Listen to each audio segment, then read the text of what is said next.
வணக்கம் ஃப்ரெண்ட்ஸ், நான் உங்களுமா அனைவருக்கும் வீக்கெண்ட் நல்வாழ்த்துக்கள். இந்த வீக்கெண்டில் உங்களுக்கு ஒரு அட்டகாசமான ரெசிபி, ரொம்ப ஈஸியான சுவையான, அது மட்டும் இல்லாமல் வெயிட் லாஸ் பண்ணுறவங்களுக்கு ஏற்ற ரெசிபி இப்போ நான் கொடுக்க போகிறது. என்னென்னு கேட்டிங்களா, இது என்னென்னு தெரியுங்களா, அதை தான் ரைஸ் பஃப். இதுதான் நம்மளோட ஹீரோ இன்க்ரீடியன்ட். இதை வச்சு ஒரு உப்மா ஸ்டைலில் ஒரு தாளிப்பு செய்ய போகிறோம். இதுக்கு தேவையான பொருட்கள் ரைஸ் பஃப் இருக்குது, ஹாஃப் ஆனியன், கொஞ்சமாக கொத்தமல்லி, இது வந்து கேரட்டு, இது வந்து க்ரீன் சில்லி, அவ்வளோதான். இது வந்து எதுக்குன்னு கேட்டிங்கன்னா, இந்த ரைஸ் பஃப் வந்து கேலரிஸ் வந்து ரொம்ப லோ, ஆனால் ஃபைபர் வந்து இதில் நிறைய இருக்குது. அது மட்டும் இல்லாமல் உங்களுக்கு இந்த பிபி இருக்கவங்க, அது மட்டும் இல்லாமல் இந்த ஹார்ட் டிசீஸ் இருக்கவங்க எல்லாமே வந்து இது சாப்பிட்லாம். At the same time anti accident இதில் நிறைய இருக்குது. நம்ம வந்து முக்கியமாக வெயிட் லாஸ் பண்ணுறவங்க வந்து நமக்கு தெரியும் இல்லையா அளவு. ஸோ நம்ம சாப்பிடும்போதே நிறைய சாப்பிட்ற மாதிரி ஒரு நமக்கு அந்த மனசு வந்து தோணும்.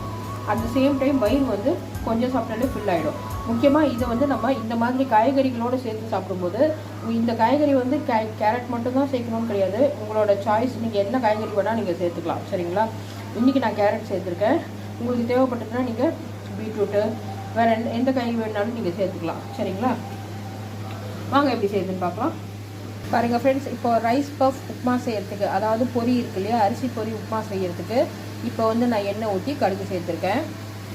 கடுகு வெடித்த உடனே இந்த நம்ம எடுத்து வச்சுருக்கோம் இல்லையா, வெங்காயம், கேரட்டு, கொத்தமல்லி, பச்சை மிளகாய், இது எல்லாமே சேர்த்துக்கலாம்.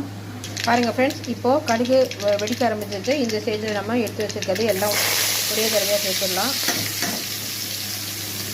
பாருங்கள் ஃப்ரெண்ட்ஸ், கலருக்காக லைட்டாக மஞ்சத்தூள் போடுறேன். அதே மாதிரி இந்த வெஜிடபிள் நம்ம எவ்வளோ எடுத்துக்கோமோ அதுக்குரிய சால்ட் மட்டும் சேர்த்தா போதும். கல்லுப்பு சேர்க்காதீங்க, ஏன்னா நான் இதில் தண்ணி ஊற்றலை.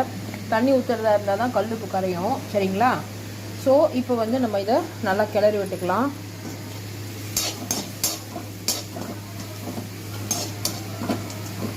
நான் மஞ்சள் தூள் எதுக்கு சேர்த்தேன்னா, இது நல்லா கலர்ஃபுல்லாக இருக்கும், நல்லா எல்லோயிஷாக இருக்கும். அட் த சேம் டைம் மஞ்சளில் இருக்கிற கியூக்யூமின் வந்து பார்த்திங்கன்னா ஆன்டி கேன்சர் ப்ராப்பர்ட்டிஸ் இதில் நிறைய இருக்குது. அது மட்டும் இல்லாமல் இது எதிர்ப்பு சக்தி, அது மட்டும் இல்லாமல் நம்மளுக்கு இந்த தொண்டையில் இருக்க இந்த புண்கள், ஏதாவது வைரஸ், பாக்டீரியாஸ் எது இருந்தாலுமே வந்து மஞ்சள் வந்து அழிச்சிடும், சரிங்களா. அது ஒரு கிருமி நாசினி, ஓகேங்களா. பாருங்கள் ஃப்ரெண்ட்ஸ், ஜஸ்ட் ஒரு 5 மினிட்ஸ் தான் ஆச்சு, காய்கறி எல்லாம் தயாராகிடுச்சு. இந்த ஸ்டேஜில் பொரியை சேர்த்துட்டேன். பொரியை சேர்த்துட்டு பாருங்கள் நல்லா கிளறி விட்டுடுறேன். கிளறி விட்டுட்டு ஜஸ்ட் ஒரு 5 மினிட்ஸ் அப்படியே வச்சுட்டு நம்ம இதை எடுக்கலாம். பாருங்கள் ஃப்ரெண்ட்ஸ், அட்டகாசமான வெயிட் லாஸ் ஸ்பெஷல் பொரி உப்மா சூப்பராக தயாராகிடுச்சு.